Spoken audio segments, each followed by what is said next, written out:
Kalabay, good afternoon. So, guide ni siya unsa nimo siya pag set up sa imong local server dinha. So, nakigilist din kung unsay mga need nimo i-set up. So, duha ni ka set up imong button. Need pa ka ana mag-set up sa project sa imong laptop nimo nga gigamit karon. Then, need po ka mag-set up na next sa server na para i-live siya. So, ang purpose aning pag-set up sa mga local computer kay imo pa man kung i-edit ang repository, ang credentials sa database mismo para mag-match siya sa username, password ug sa IP address sa server dinha. So ang button na to ani first mong button ato sa mong laptop pag-install sa Git. So ang kasyang Git, wait, sige. So Windows man na imong gamit no. So i-search lang ni siya. Then i-click ning download for Windows. Then igura na nimo siya i-install. The next is mag-install po ka sa GitHub Desktop. So kini siya, pwede sa ka mag-command ani pero hasod mo ng command. So mas easy if mag GitHub Desktop ka. So if imo na siya i-search,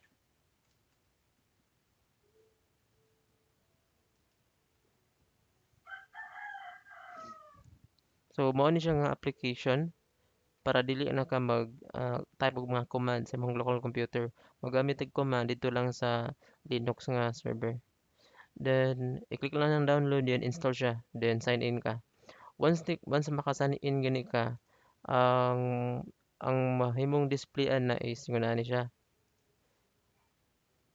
Then ang imong next buhaton ana is ari ka sa kanang add then clone repository. If tan-aw nimo sa imong GitHub nga account sa browser para makita nimo ang tanan nga project ay ka sa profile, then click lang ang your repository. So na diha tanan repository. Then ang last nimong gi-change mag-una mi gid na. So ako diri mga 200 na siya kapin. Then siya gamay na di kay nang delete ko sa mga expired na nga projects. So sa ako amo ni siya. Then mao ni siya ang sulod jud nga code sa project. So imo siyang pwede nimo siya ma-install. So ang button na to ana pwede nimo siya i-manual jud o clone ari ka sa ah, copy-paste nimo. Pero since nagamit matag GitHub desktop, ang atong gamiton dire is lahi. Ari ka sa add, then clone repository.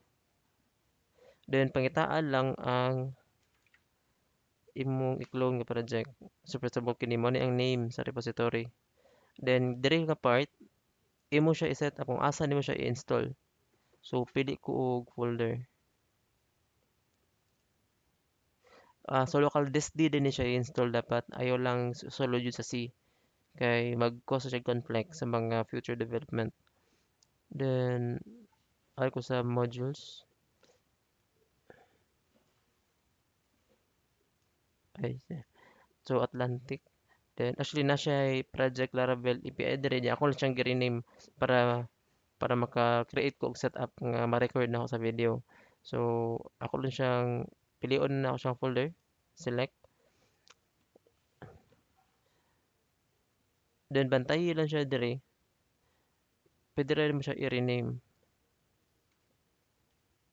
So ako lang siyang i-2 kay na naman ko 1 good. So clone. So i-clone na niya ang project gikan sa imong repository sa GitHub sa online, then i-set up niya sa imong ah, local computer nimo. So mo na ni siya na-clone na siya. Then next ani is ato siyang i-open sa editor. So ang imuhang gamiton din nga editor, ang pinaka-suggested jud basta mag web ka, mobile or any programming language karon, ang gamiton nimo is kini siya, Visual Studio Code. I-install lang ni siya.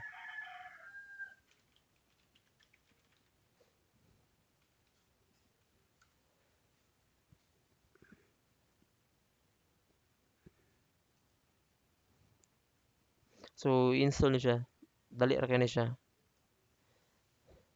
So sa kuha mao ni siya, if clear na siya, if wala siya project, ako lang i-remove. So ana iyang porma if wala siya project nga naka-open. Then ang atong buhaton ana, ari ka sa file, add folder to workspace. Then pangita ato kung asa nimo gi-clone ang project.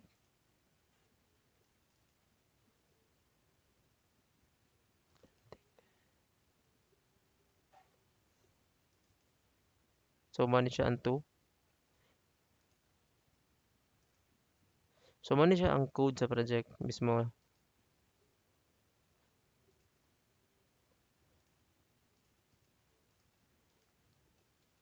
Then dili pa na siya mo run. So need pa na ka mag-install ana og mga dependencies niya.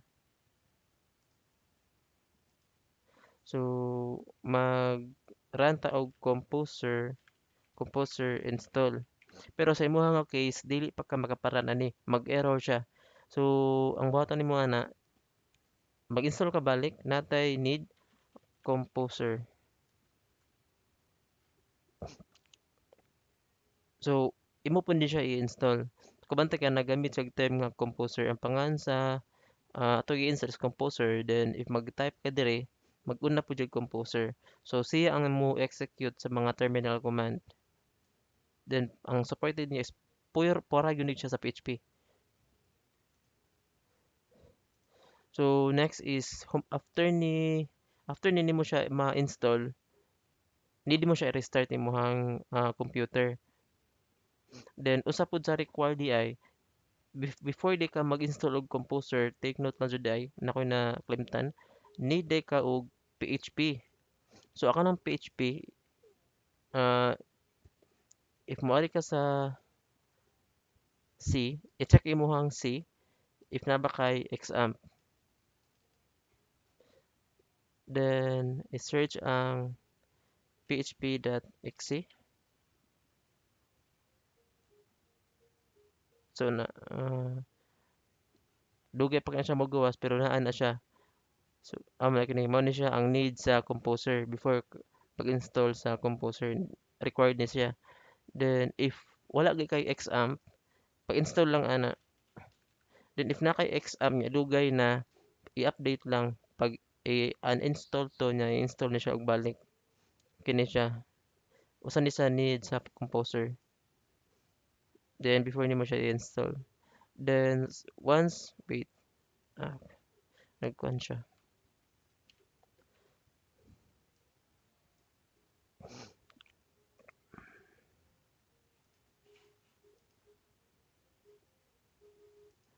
Ang matayan din nimo ani, open kag terminal, new terminal, then pilia ang naka-open nga project. So kani siya. Then since na namo ko'y composer na nako exam sad, iparan ra nako ang composer install. So naay ma-create na nga folder, ang name niya kay vendor. So naa diha ang mga dependencies. So naay na-create nga folder vendor.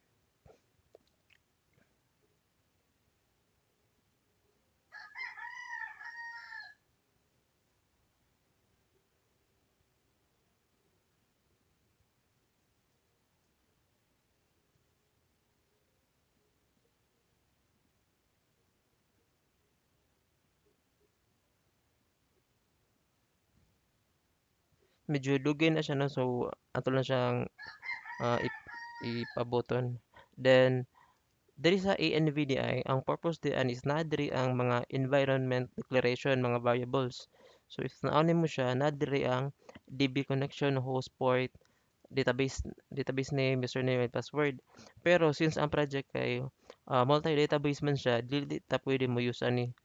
Dapat mo diretso ta diri sa iyang file configuration. So ari ka sa config, then database, naa diri ang iyang kwan, naa diri ang host. So kabantay ka na siya DB account, meaning ato mga account database. Then na siya DB warehouse. Then sa DB account mo ni iyang connection, IP address sa server. Since naaman ni siya sa local computer, ang code mismo naka-set up kung asa ang database, okay rin na siya. No need siya ilisan. Pero if wala gani sa kana nga PC ang mga account, butang ilag IP address. Kung asa ang IP address atong database. Then database kabalo na kana username and password. The same ani dire. Then once gani ma-set up na nimo siya, then ato na siyang i-save sa GitHub balik. Nya before nimo siya ma-pull dito sa server. So wait lang ta. Ako lang i-post na video di kay taas na kayo. Then once mo man siya install gani, mo na siya mahimo niyang result. Mo na ang magawas. So ako na i-clear CLS. Then once gani successful ang installation na ang mo i-type, imo na siyang iparan. So ang pagpatanan na is PHP artisan serve. Then naay mo gawas ana nga link kini siya. I-open na nimo siya sa browser.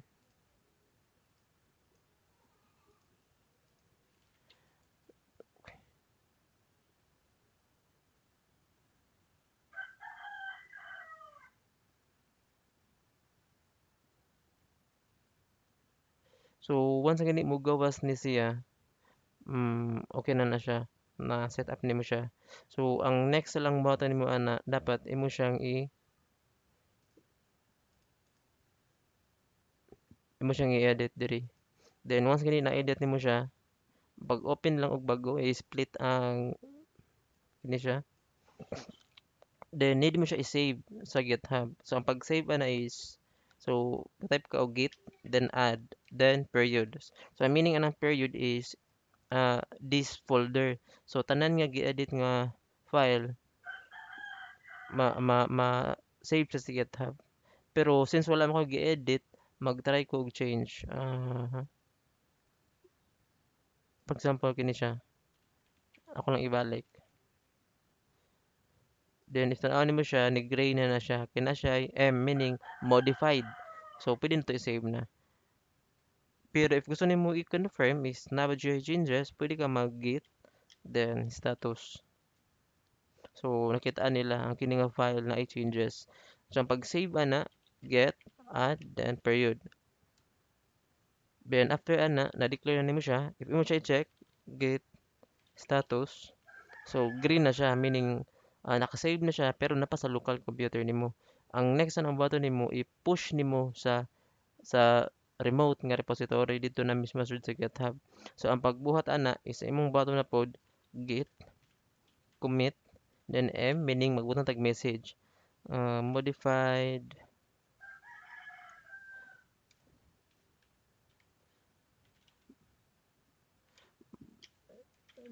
database then so ready na siya. Then igura na siya gi-prepare nga ready to send na sa GitHub. Then ang pag-send ana is git push.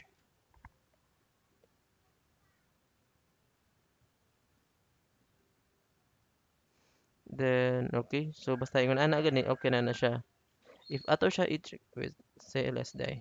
If ato siya i-check arita sa GitHub, if arita sa sayo okay. Arita sa file then database. So na-change na siya. Dara. Mo na siya ang gi-change ganiha. So ni-reflect na siya. So karon ang atuang buhaton unsaon siya pag setup didto na sa server. So ang next ana is mag-open ta og SSH PATI.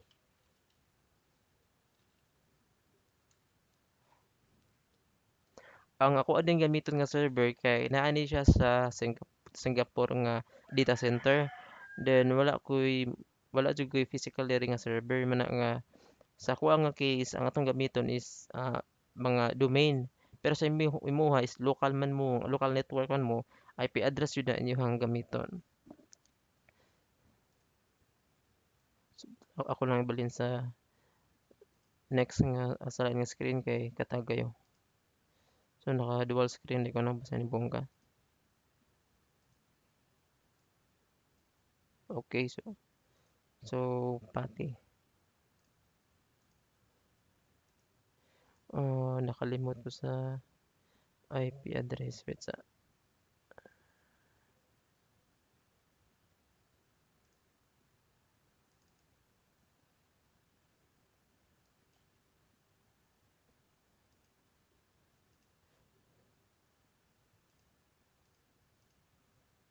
So ang IP address dahil sa kuang server is mo ni siya. Ang sa imuha gamitan lang imong credentials imuhang server dinha. Then okay. Then iyahang kon kay root. Then iyahang password. Okay. So nakalagin ako. So if tan-aw nimo sa iyang server, ang setup lain-lain din yung structure ang server no depende na sa inyo ha. Ang sa kuha guys, kuha na siya naka Ubuntu ko. Ubuntu 24 then iyahang dili siya sa panel. Hestea CP ko ah. Then, pero if i-check nimo ang iyang structure, the same ra jud na siya.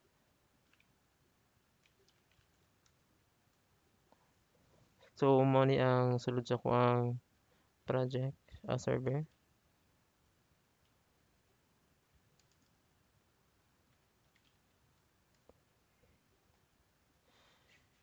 So bibidyo lahi ang structure sa imuha dinha nga mga project. Then ang sa kuha di ay wa ko kabalo kung unsay asa nimo i-save. Pangutana lang sa imuhang kauban nga kabalo sa Laravel kung asa i-save o asa i-set up ang mga Laravel nga project. Pero sa kuha nga case is ako siya i-set up sa subdomain ako sa JLepreso nga subdomain. So ako na siya, na siya sa CD, then nandiyan siya sa home, then ls. So kabantay ka na ako'y mga domain diri nga gipang purchase. So nakoy admin Atlantic, nakoy Denlive, Epitom, so Fox City PH, desagoy na sagoy Lepreso. Kining Lepreso is ako na siyang own nga website. Then diha ako maggamit. So diha ako mag-set up.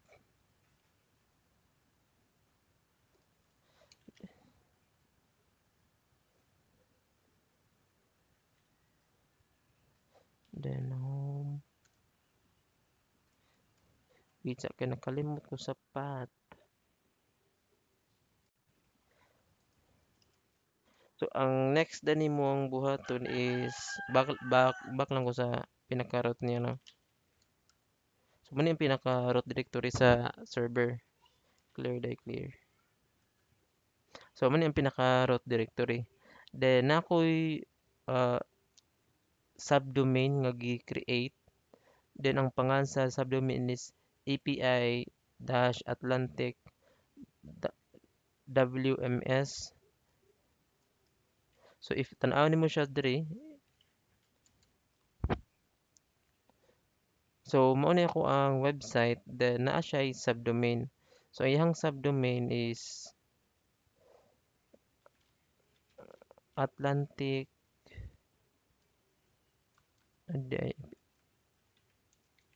API-Atlantic-WMS. Okay, so sakto siya. So mao ni siya ang sakto nga subdomain ako mo ni ako gamiton sa karon nga demo. Then nalang ko gi-create nga folder diha sulod ana. Then ang pangan sa iyang folder is version 3. Kay version 3 man siya nga version gud sa backend. So if imo siya i-check version 3 then slash public. So naa naka-install diha ang Laravel. So ang akong buhaton sa pag-demo karon is magamit ko sa version 4. Mag-set up ko sa version 4. So balik ta sa pati.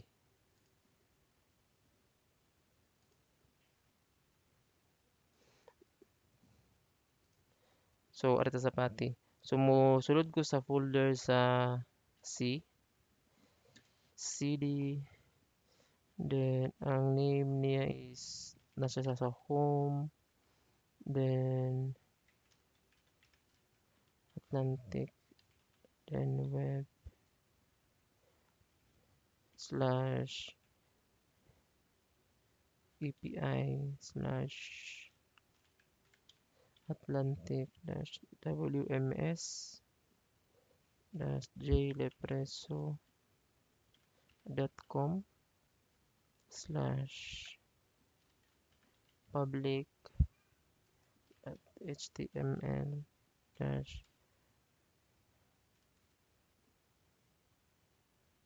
Okay, so sayo pang ang Atlantic ng spelling pa jud. Wait sa, dali ko mag-type sa desktop.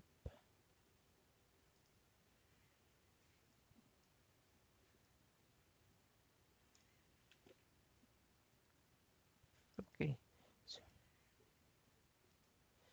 home Atlantic Web API WMS jlepreso. Okay. Okay, so nanako sa path sa subdomain. Then if imo siya i-check ls, so naa siya i-folder nga version 3, then na po siya APK. So ang karon na akong buhaton is mag-create ko og usa ka folder lain na sad, then dito ko mag-set up og bago nga ah, repository. So mag-create kog folder.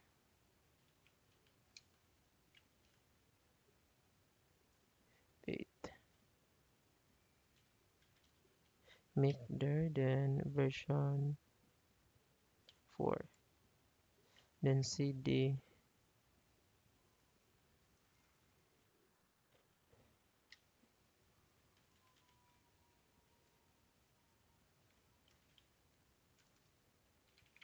So ang pag-clear dire kay lahi di para sa Windows clear.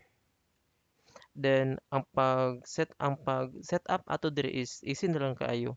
If moari ka sa GitHub kini nga project,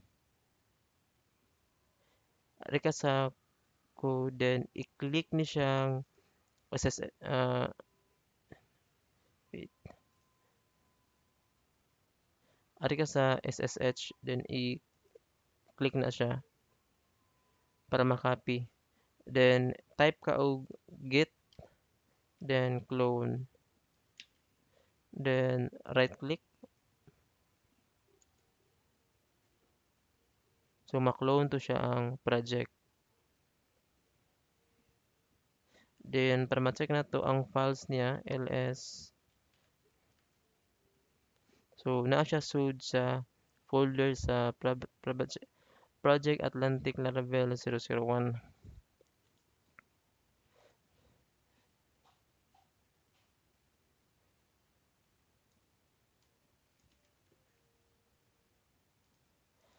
So cd,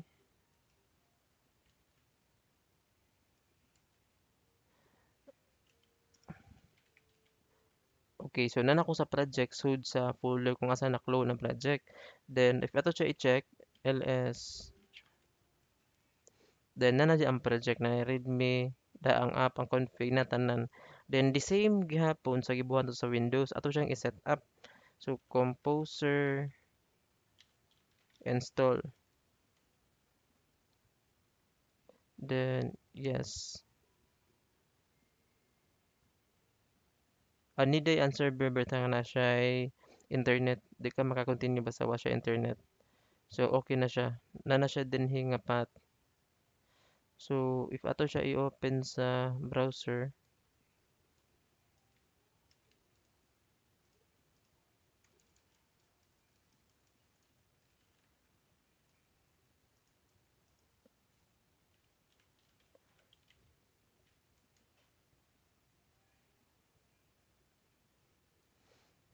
then ang kini nga case, ambot pasabot day ani the stream file home Atlantic API, so Laravel storage cannot be open. So put pasabot na naay usa ka file nga dili siya accessible.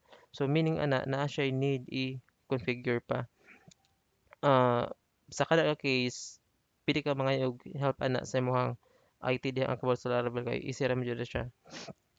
Pero sa ako ang nga case, naay way ana sa pag fix kay ang cause sa problem jud kay nayo sa ka file gitawag og laravel.log nga dili siya accessible. Dapat dito mo siya molag unsay mga changes nga nahitabo sa project pero naka-lock man ang file. Then dili siya ma-access sa project nga Laravel mismo. So mo na cause sa problem. So sa kuha nga case, pwede na ako siya ma-fix. Ang gamiton ko nga command is ako lang i-copy paste kay taas kayo.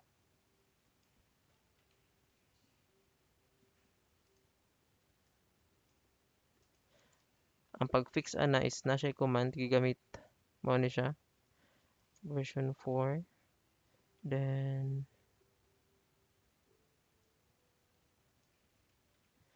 need ako siya i-direct sa path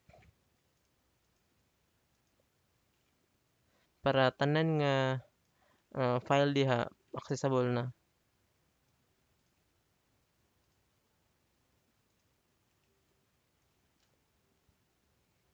Then napailain ana napapudyo nga next need i-configure.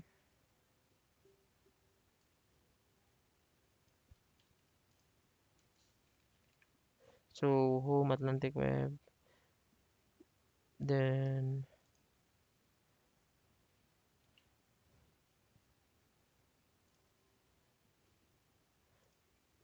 version 4 storage.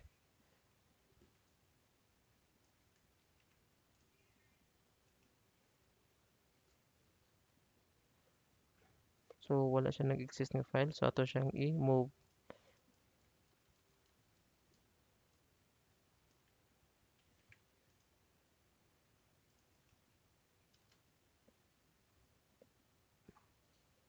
Okay so wala di siya nga directory. So ato ka sa pinaka-root kini nga folder nag-exist gyud na siya.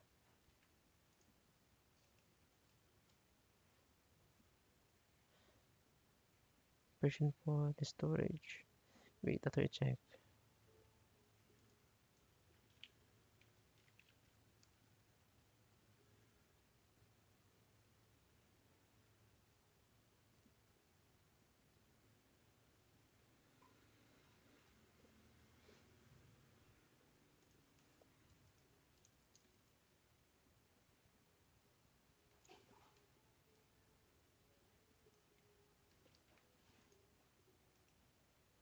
So ni-atras ko sa pinaka-root directory jud niya. So wala man nag-exist ang folder so dili siya ma-configure. So check na to. So na-access na siya.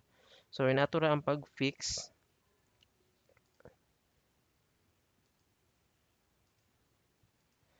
So ako lang i-share niya no. Ang imuhang gamiton ana is kini siya. Then kini siya is path man ni siya sa project. Sagaran sa imuha IP address mo mo gamiton diha or web nga folder. Then kini siya. So if kana siya kani siya kay since okay naman ni siya, pwede na nako siya gamiton sa pagkuha sa data. So once gani na access na create na nimo ani, mangayo ko og link ani kay ang buhaton nako ana god pakiton ka sa source code sa mobile app ha. If marita sa mobile app, pinaghan ko project diri hasol kayo. Authentic.